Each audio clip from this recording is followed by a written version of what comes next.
pada kesempatan ini kita belajar bersama tentang manajemen keuangan strategis ya. Jadi kalau kita ngomong strategis ya tentunya yang itu sangat menguntungkan ya. Tentu sangat menguntungkan. Jadi kalau ada orang bilang, wah ini letaknya strategis ya, berarti letak usahanya dia itu menguntungkan ya. Menguntungkan terus punya peluang besar ya. Jadi kalau makanya ada perencanaan strategis, wah, berarti ini perencanaan ini yang menyangkut sesuatu hal yang besar ya. Artinya yang akan mempengaruhi jangka panjang sebuah institusi ya. Maka pada kesempatan ini ya, eh, manajemen keuangan strategis apa sih itu manajemen keuangan strategis ya?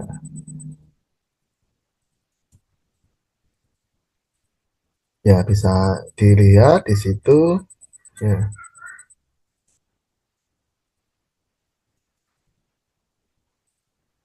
Manajemen strategis adalah di sini adalah suatu proses ya. Berarti proses pengambilan keputusan keuangan jangka panjang yang selaras ya dengan strategi perusahaan. Tentunya tujuannya untuk memaksimalkan nilai perusahaan ya. Kemarin bisa saya singgung value of firm atau nilai perusahaan itu ya dikaitkan dengan harga saham ya. Nah, sahamnya naik ya berarti itu tingkat kepercayaan pada suatu perusahaan itu naik. Beda dengan kita ya. Salah orang awam kalau orang itu punya nilai atau sebuah usaha itu punya nilai kalau ada aset tanah, ada aset bangunan ya, ada punya uang ya atau kas, uang kas. Tapi dalam konteks manajemen keuangan, perusahaan itu punya nilai jika saham perusahaan itu ya, tentunya perusahaan yang berbentuk perseroan terbatas dia akan jual saham. Jadi dinilai berdasarkan tingkat kepercayaan. Semakin tinggi kepercayaan investor pembeli sahamnya, maka nilai saham itu akan naik. Lah, itu yang dimaksud seperti itu. Jadi di sini kalau kita ngomong manajemen keuangan strategis, ya bukan hanya ngomong masalah penghematan uang ya atau efisiensi keuangan, tapi bagaimana sebuah perusahaan itu bisa menciptakan keunggulan bersaing atau keunggulan kompetitif. Kompetitif kan bisa bersaing ya. Tentunya melalui keputusan bagaimana kalau punya uang lebih itu dialokasikan untuk beli apa atau membeli usaha apa ya, buka usaha apa ya, beli sama apa. Nah, itu adalah terkait dengan keputusan investasi. Terus pendanaan ini berbicara keputusan pendanaan ini bagaimana sih perusahaan itu bisa memperoleh uang ya, caranya apakah melalui pinjam dengan pihak kreditor ataukah menjual obligasi ataukah menjual saham. Terus dividen ya ini yang paling diincar oleh investor ya. Keputusan pembagian dividen. Dividen itu adalah keuntungan yang diterima oleh investor ya. Jadi kalau investor mendapatkan pendapatan dari dia beli saham, maka itu bentuknya dalam bentuk dividen. Jadi perusahaan memberikan kepada investor itu dalam bentuk dividen.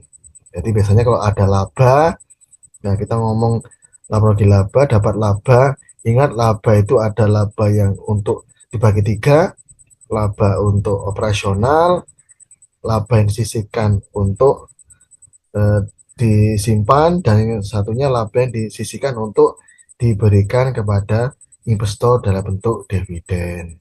Nah, itu. Mari kita lihat berikutnya.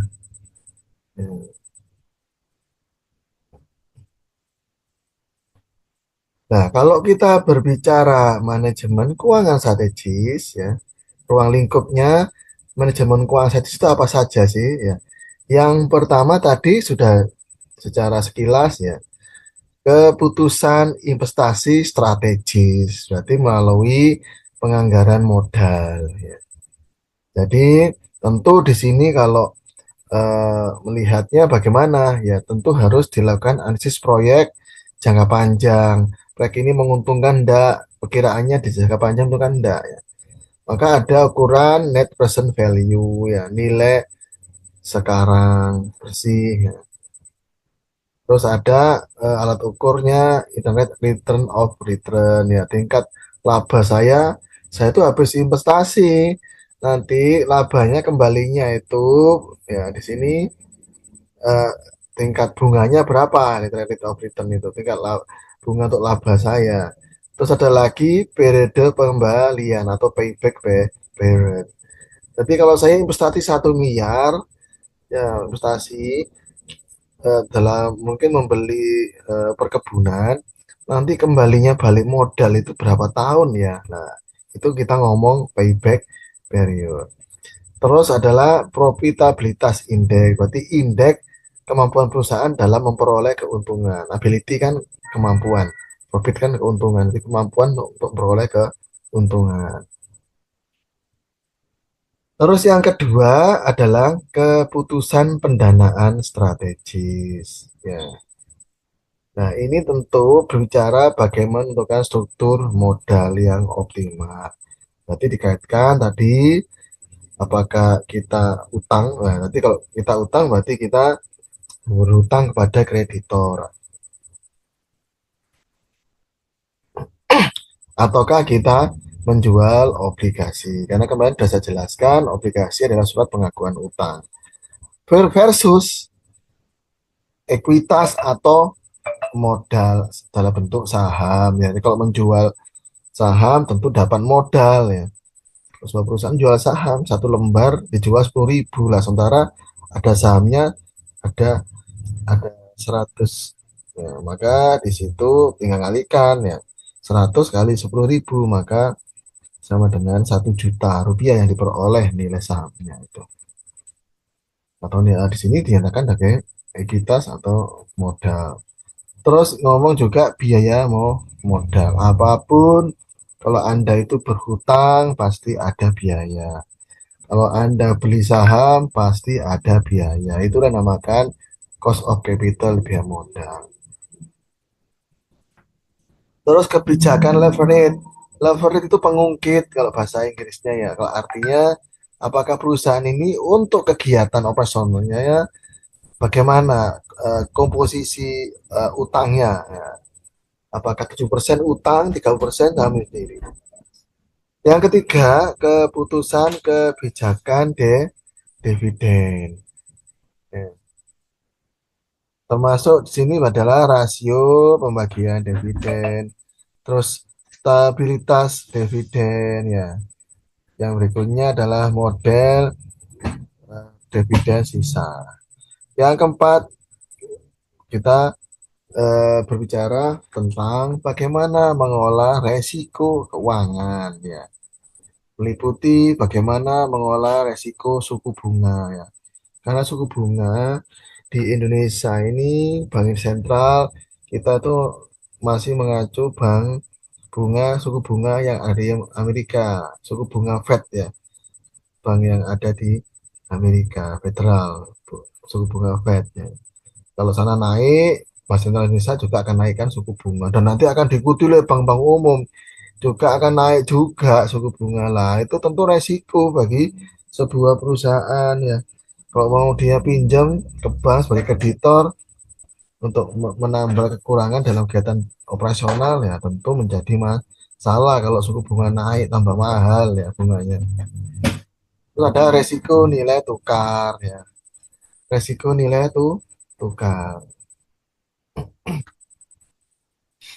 Di sini maksudnya kita harus tahu saat ini posisi mata uang dolar itu 1 dolar sama dengan kurang lebih sekarang 16.800 rupiah.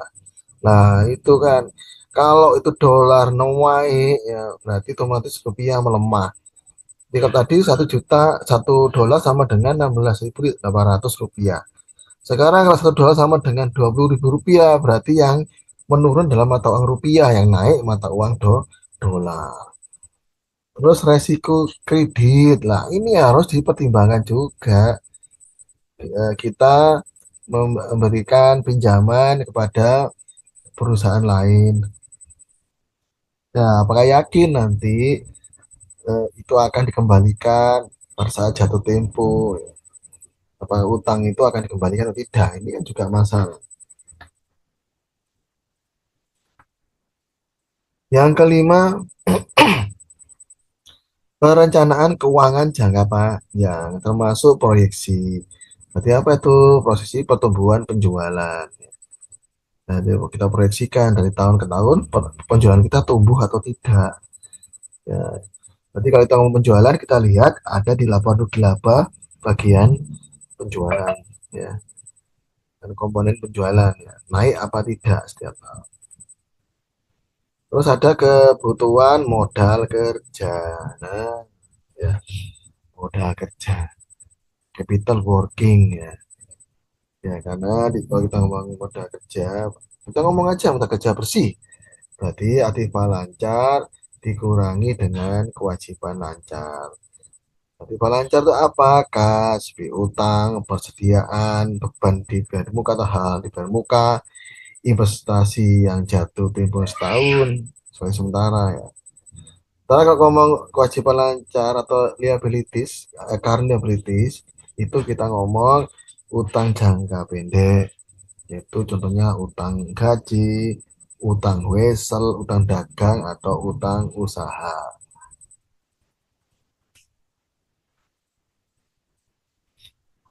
Terus kebutuhan pendanaan jangka panjang ya, yang harus diproyeksi. Kira-kira nanti kalau perusahaan ini ekspansi atau membesar pabriknya, memperluas pabriknya, kira-kira dana yang dibutuhkan nanti kira-kira berapa? Nah, ini harus diproyeksi.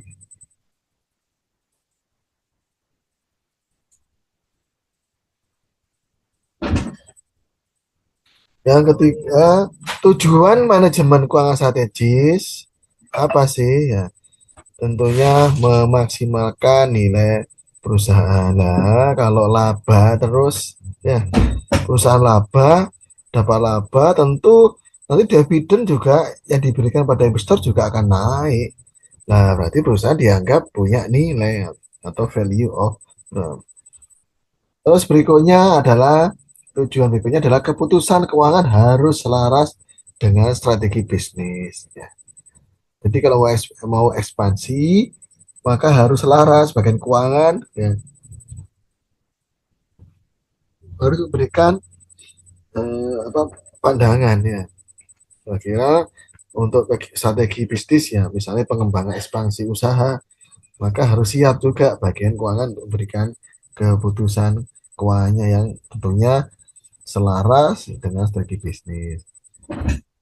Yang ketiga, mengoptimalkan struktur modal.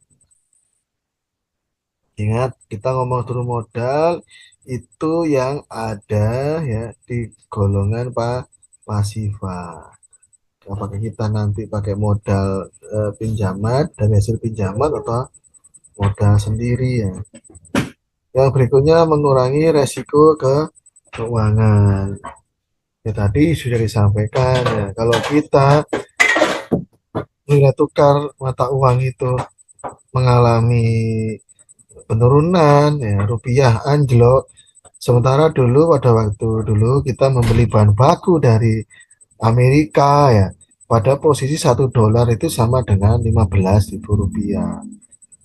Tapi ternyata saat ini 1 dolar pada posisi 20 rupiah. Nah, tentu kita akan kesulitan untuk beli bahan baku karena semakin mahal dampak dari turunnya mata uang rupiah terhadap dolar. Ini resiko juga. Terus juga di sini adalah menjamin pertumbuhan berkelanjutan. Ya, jadi jangan sampai laba kita yang untung terus itu mengalami penurunan. Jadi punya komitmen harus menjaga terus. Ya. Terus berikutnya adalah ya, contoh kasusnya. Di sini saya berikan kasus dan solusinya. Kasus pertama, mengevaluasi investasi. Di sini PT Briliant itu ingin investasi pada mesin baru dengan data berikut. Investasi awal itu 400 juta ya. Sementara arus kas masuk per tahun itu ya, arus kas uang kas masuk itu 150 juta. Sementara usia proyek ya itu 4 tahun, tingkat diskonto, tingkat bunga itu 10%. Nah, pertanyaannya, apakah dengan metode NPV, Net Present Value, proyek ini layakkah dilakukan? Layak atau tidak? Dengan investasi awal 400 juta, sementara arus kas masuk per tahunnya 150 juta. Sementara usia proyek 4 tahun, tingkat suku bunga 10%. Mari kita lihat. Nah, ya, nah tentunya untuk menghitung net present value itu sama dengan sigma ya kurung buka ya kayak CV cash flow tahun ya ini eh, ada tanda pembagi ya ini kurang tanda seret ya. Nanti CFT dibagi kurung buka 1 plus R-nya ini suku bunga tadi ya, rate ya suku bunga kerutuk kali pangkat T ya, dikurangi investasi awal. Tadi ingat investasi awal tadi adalah 400 juta. Ya, mana kita masukkan tabel diskonto 10% tahun pertama. Lah, untuk melihat ini kita melihat dari tabel. Ingat 10% tahun pertama nilai 0,909, tahun kedua 0,86, tahun 3 0,71, tahun 4 0,81. Mari kita lihat. Nah, ini. Ya, bisa lihat periode pertama tahun pertama dengan suku bunga 10%. Nah, Anda lihat ini. Anda tarik dari sini. Ya, ini berarti benar 0,909. Tahun kedua 0,826 karena pada suku bunga 10%. Tahun keempat 0,683. Nah, jadi seperti itu.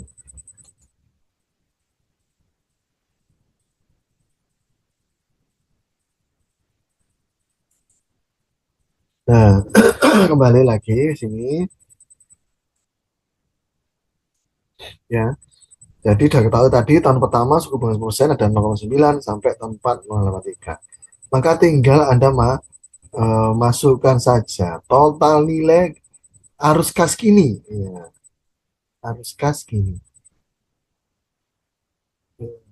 Itu 150 juta tadi ya.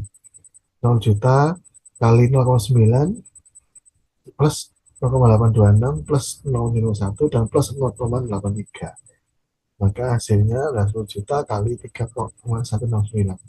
Maka hasil diperoleh yang adalah 475 juta 350 ribu. Bagaimana NPV? Tadi NPV adalah CFT sifat CFT dikurangi dengan inisial investment. Nah, ini nilainya 475 juta 30 ribu dikurangi 400 juta sama dengan 75 juta, 75 juta 390 ribu. Ini positif hasilnya. Ya, karena positif itu karena di sini tidak minus ya, malah ada selisih. Maka keputusan proyek ini diterima karena ternyata nilai NPV-nya adalah 75 juta 350 ribu. Ini positif. Berikutnya,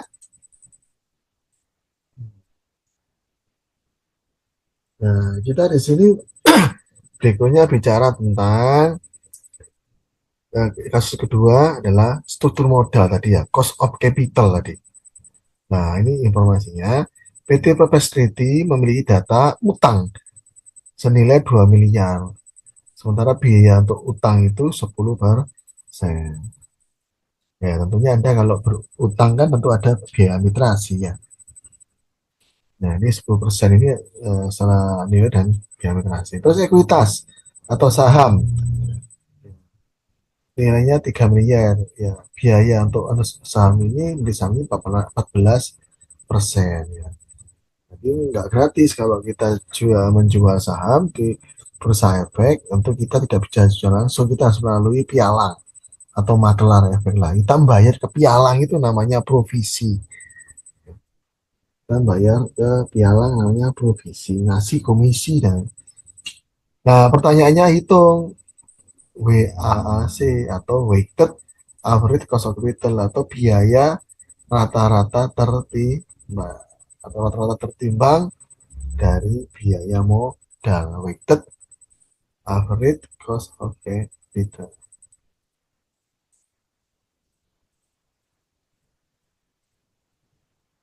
Bagaimana penyelesaiannya?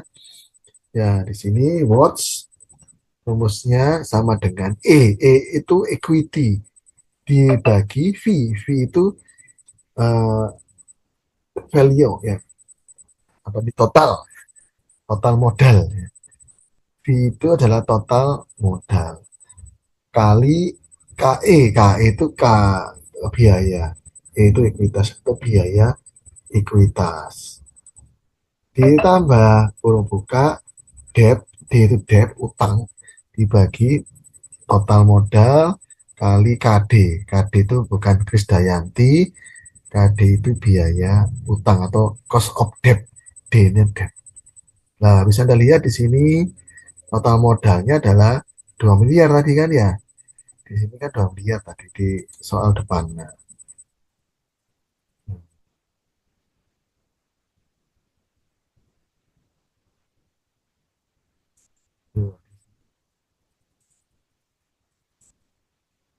Nah, ini ya 2 miliar dan 3 miliar untuk ekuitas. Maka di sini proporsi utang, ketika itu ngomong utang itu kita ngomong yang ini, E dibagi V ini. Nah, berarti tadi kan totalnya kan ini 5 miliar V-nya. 5 miliar. Sementara proporsi ekuitas itu tadi kan 3 miliar. Maka 3 per 5. Berarti 3 per 5 sama dengan 3 kali 100 bagi 5 maka sama dengan 0,6. Udah bersih utang. Ya karena utang ini 2 maka 2 miliar 2 miliar kali 100% dibagi 5 maka dapat 0,6. Nah, bagaimana watts-nya? Watt-nya tadi sudah jelas. Rumusnya adalah watt sama dengan ya, I, ekuitas per value 6 kali 14. Tadi 14 apa? 14 tadi ekuitas adalah biaya modalnya ini. 14%. Ditambah 0,4 itu adalah utang tadi, debt tadi. Kali 10% biaya untuk KD, biaya utang. Maka di sini boleh 8,4% ditambah 4% sama dengan 12,4%. Ya, jadi eh, itu untuk yang weighted average of capital.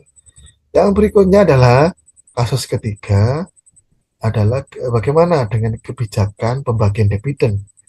Nah, sini ada informasi laba bersih PT Toba 800 juta, sementara kebutuhan investasi 5 juta. Nah, pertanyaannya, berapa dividen jika menggunakan kebijakan dividen yang sisa atau kebijakan dividen residual? Ya, sederhana aja ini. Berarti dividen sama dengan laba bersih tadi 8 juta dikurangi kebutuhan investasi 5 juta. Maka inilah dividen yang bisa dibagikan, yaitu 3 juta kepada rencana pada investor.